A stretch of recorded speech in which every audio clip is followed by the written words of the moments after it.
General Jackson to Honorable James Monroe. Camp 4 miles below New Orleans, January 9, 1815.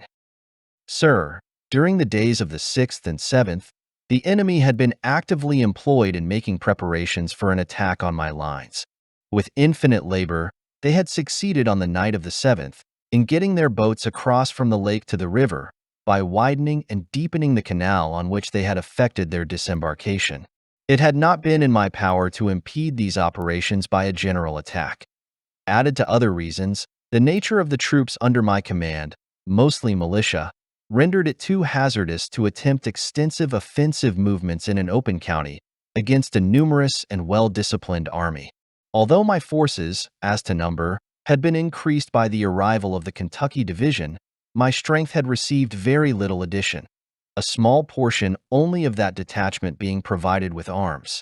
Compelled thus to wait the attack of the enemy, I took every measure to repel it when it should be made, and to defeat the object he had in view. General Morgan, with the New Orleans contingent, the Louisiana militia, and a strong detachment of the Kentucky troops, occupied an entrenched camp on the opposite side of the river, protected by strong batteries on the bank, erected and superintended by Com Patterson. In my encampment, everything was ready for action, when, early on the morning of the 8th, the enemy, after throwing a heavy shower of bombs and Congreve rockets, advanced their columns on my right and left to storm my entrenchments. I cannot speak sufficiently in praise of the firmness and deliberation with which my whole line received their approach. More could not have been expected from veterans inured to war. For an hour, the fire of the small arms was as incessant and severe as can be imagined. The artillery, too, directed by officers who displayed equal skill and courage, did great execution. Yet the columns of the enemy continued to advance, with a firmness which reflects upon them the greatest credit. Twice, the column which approached me on my left was repulsed by the troops of General Carroll, those of General Coffee, and a division of the Kentucky militia, and twice they formed again and renewed the assault.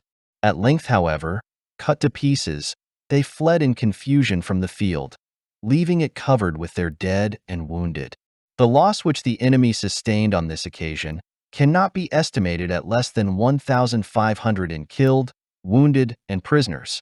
Upwards of 300 have already been delivered over for burial, and my men are still engaged in picking them up within my lines and carrying them to the point where the enemy are to receive them. This is in addition to the dead and wounded, whom the enemy have been enabled to carry from the field during and since the action, and to those who have since died of the wounds they received. We have taken about 500 prisoners, upwards of 300 of whom are wounded, and a great part of them mortally. My loss has not exceeded, and I believe has not amounted to, 10 killed and as many wounded. The entire destruction of the enemy's army was now inevitable, had it not been for an unfortunate occurrence, which at this moment took place on the other side of the river.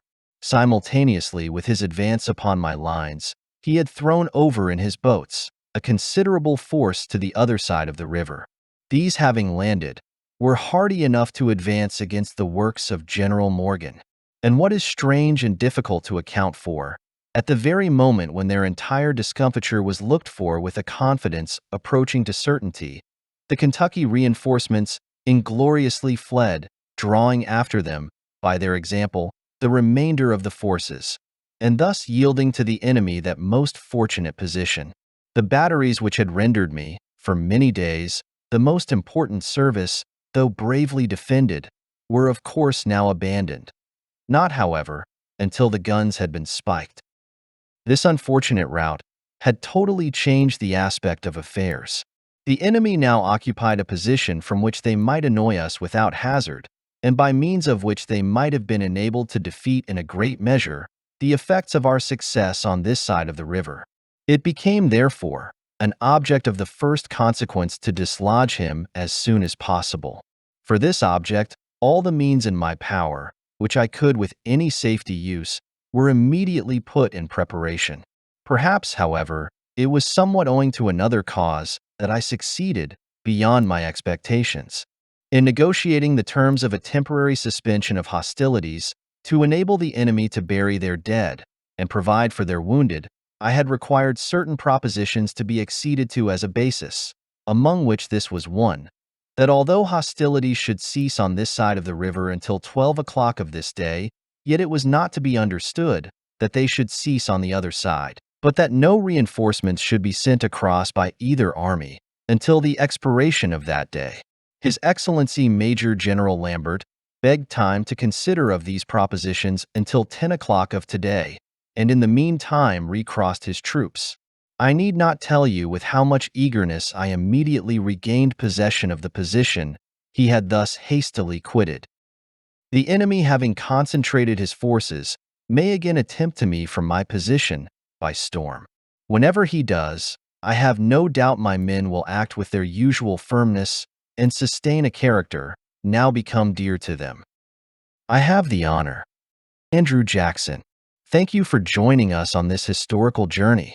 Don't forget to like, subscribe, and hit the bell icon for more fascinating stories from history.